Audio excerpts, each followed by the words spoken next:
Have Andy Parati in studio. Andy, we know you've dug into a lot of information as far as this situation goes. So what can you tell us this afternoon? Yeah, so what you're likely looking at in the images seeing on the screen is an action plan that the school and local law enforcement have put in place.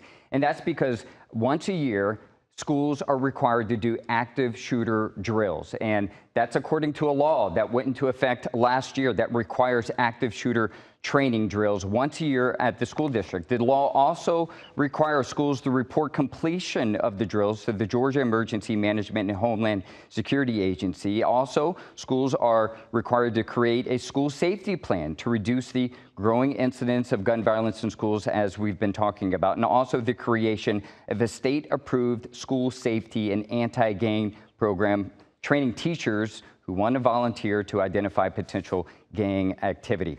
According to Everytown for Gun Safety, unfortunately, as we all know, this is not the first gun incident in Georgia or United States in general. According to national numbers, so far this year, there have been 133 gun-related incidents so far this year.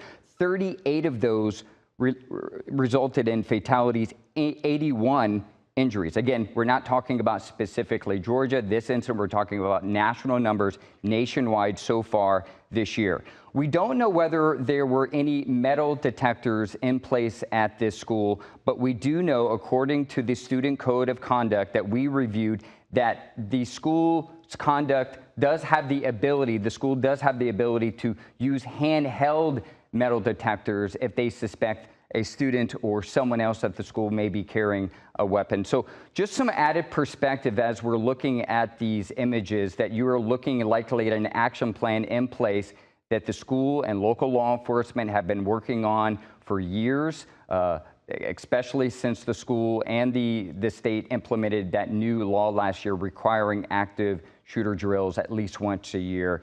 Those drills are required to be conducted at least by October 1st, guys.